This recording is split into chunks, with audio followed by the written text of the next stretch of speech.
começar explicando para a nossa audiência o que é branding? Me explica para nós aí, Arthur. Vocês já vão... vamos começar por você. Essa pergunta eu vou fazer para os outros dois também. Qual é a tua visão de branding? Como é que uma pessoa leiga pode entender o que é branding exatamente? O branding tem uma capacidade incrível de criar desigualdade entre coisas aparentemente iguais. Eu acho que essa é a grande função do branding, de dar significado maior que funcionalidade, maior que produto, maior que serviço. Ou seja, mas essencialmente de criar essa desigualdade entre coisas aparentemente iguais para que a gente possa fazer escolhas. Se não tiver essa desigualdade, a gente não consegue fazer escolhas. Fica tudo igual. Então essa é a grande função do branding, criar esse desequilíbrio. A gente poderia, traduzindo isso numa linguagem para o pessoal, se desequilíbrio produz uma diferenciação, isso poderia ser um caminho? Através da diferenciação, a gente cria essa desigualdade, que faz com que o produto valha X e outro produto com a mesma funcionalidade valha 10X. De forma bem simples. Assim, ótimo, pra gente iniciar. Bem objetivo. Como é que a gente começa? Então, vamos pegar esse gancho, né, do 10x, esse múltiplo, e esse múltiplo é que a gente chama no branding de gestão de valor, né? Então a gente vem desenvolvendo, minha origem como designer, né, na minha formação, é entender como um branding precisa alinhar o que a marca é, quais são os atributos de personalidade de uma marca, o que o negócio faz, qual é a proposta de valor do negócio e o que a comunicação fala, como ela fala, narrativa. Então, para a gente, na visão do branding, e essa é uma filosofia de trabalho que a gente tem bastante grande, é alinhar esse é, faz e fala, é entender a tua estratégia para poder executar e aí criar diferenciação, relevância para as pessoas, fidelizar as pessoas, propriedade de marca, que a gente chama dos equities, né? Você tem uma embalagem, que você tem uma campanha, você tem pontos de contato, e isso são equities que valem, né? Uma Coca-Cola, por exemplo. E consistência, porque no final do dia você quer construir brands icônicos, que realmente sejam referência para muitas pessoas. E aí você pode, com certeza, cobrar mais por isso, criar fidelização. Muito bem. Sandrito? Então, Flávio, falar depois desses dois professores é um desafio, né? É um desafio, mas o bom é que não é uma ciência exata e por isso permite a cada um de nós ter uma visão particular. Mas também pegando um pouco do gancho de que o Arthur e a Ana falaram aqui, se eu pudesse resumir, para mim, branding ele é construção estratégica de valor. Para mim, eu resumiria dessa forma. E o papel dele principal, obviamente, é gerar percepções e criar conexões, conscientes ou inconscientes, desde uma marca ou de um produto, um negócio, enfim. Porque isso também é uma outra coisa, Flávio. Então, acho oportuno a gente, se você permitir, a gente voltar para lá também, para já começar a esquentar aqui. Porque quando se fala de branding, por mais que a gente esteja muita gente ouvindo falar, ainda há conceitos muito confusos sobre isso. Então a gente já começa com essa pergunta, acho ótimo para a gente esclarecer, mas hoje é comum as pessoas falarem assim, o teu branding, como se fala, Arthur, o teu lenço, ou Ana, o teu óculos, o teu branding, como se o branding ele fosse restrito, único, exclusivamente a como se fosse um lifestyle. E branding é muito mais profundo que isso, né? Então, se eu pudesse resumir, é uma construção estratégica de valor. Você, sem querer fazer jabá, é geração de valor, né? Branding gera valor, não é isso, Ana? Eu acho que esse é o papel do branding numa organização. Eu penso que um desafio muito grande é o pequeno empresário ele abraçar esse conceito.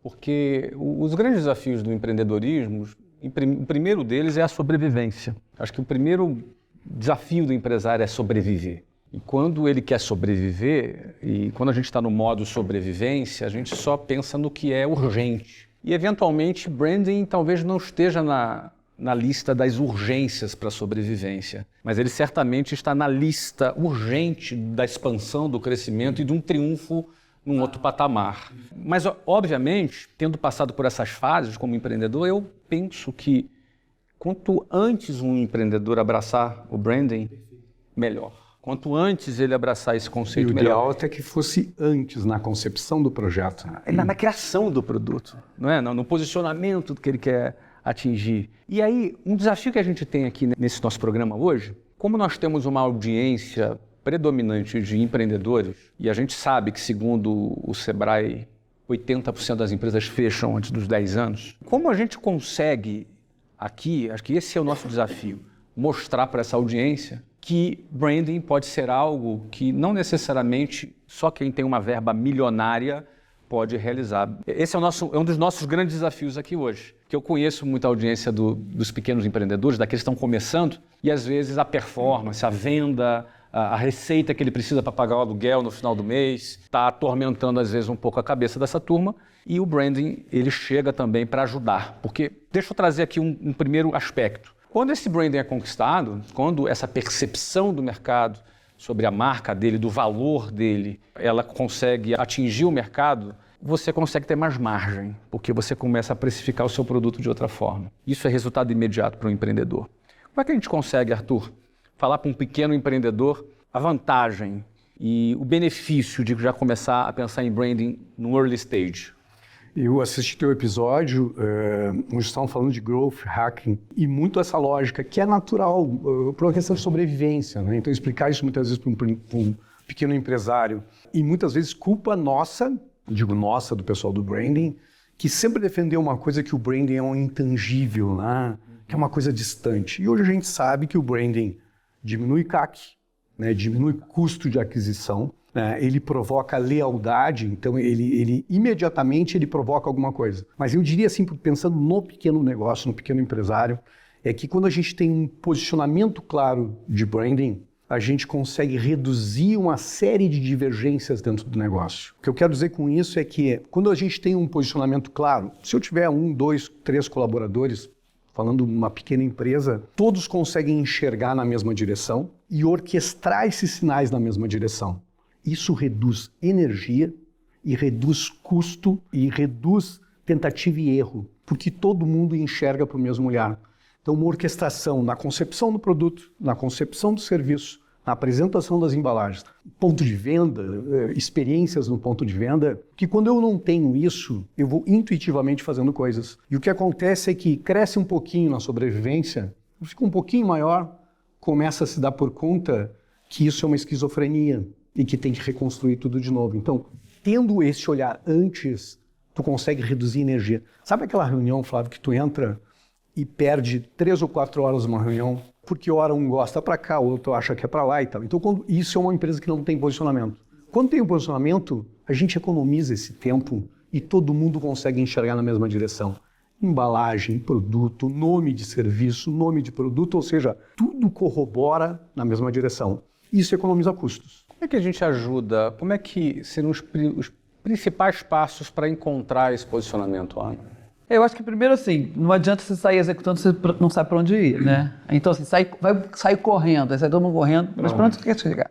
Primeira pergunta que eu acho que a pessoa tem que se fazer, e a gente, até no livro eu trago muitos cases, todo empreendedor que cresce, que hoje está aí uma empresa de 200 anos, 100 anos, ele se pergunta, quem é meu cliente? E como é que eu posso fazer diferente? Porque se você está fazendo igual a todo mundo, lembra da época do Yogo Berry, tinha o Yogo Berry para tudo quanto é canto da cidade, eu falei, gente, esse negócio vai falir, todos vão falir juntos, porque ninguém se pergunta, o que eu faço de diferente? Se amanhã eu não existir mais, vão sentir a minha falta? Então a gente começa com um método, né? E método que nem você faz. Um empresário que não faz, um empreendedor que não faz uma conta, um business plan, na minha visão, a chance dele sobreviver é muito pequena. Muito pequena. Se ele não faz também uma estratégia de branding, a chance dele sobreviver vai ser muito menor por causa disso. Você usa, quando você entende o porquê que você está fazendo aquilo, e aí a gente chama isso do propósito, né? O que você tem como empreendedor de talento único que vai deixar o mundo melhor. Você parte dessa visão do propósito. Depois, quem é o teu cliente? A gente tem vários clientes grandes, não sabe...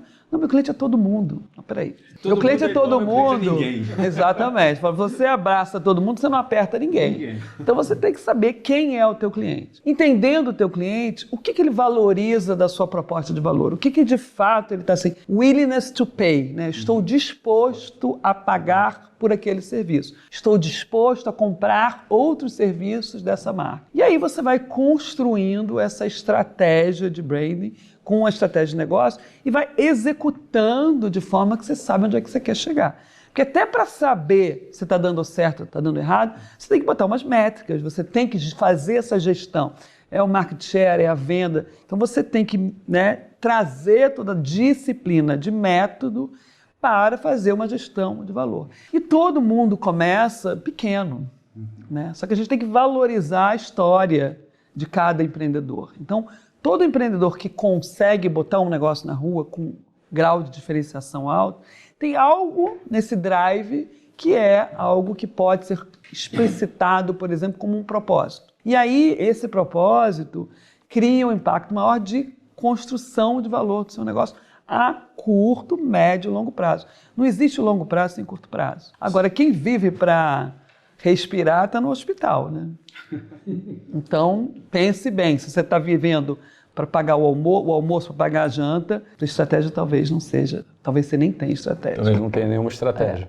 Eu não posso deixar de te estender o convite para que você participe de nossa aula magna de nosso MBA em Marketing, Vendas e Geração de Valor. Para você participar é gratuito, basta você clicar no botão abaixo e você não deve deixar de participar. Você precisa participar dessa aula porque está muito interessante. E tem mais, quem participar vai ganhar um certificado. Não deixe de participar.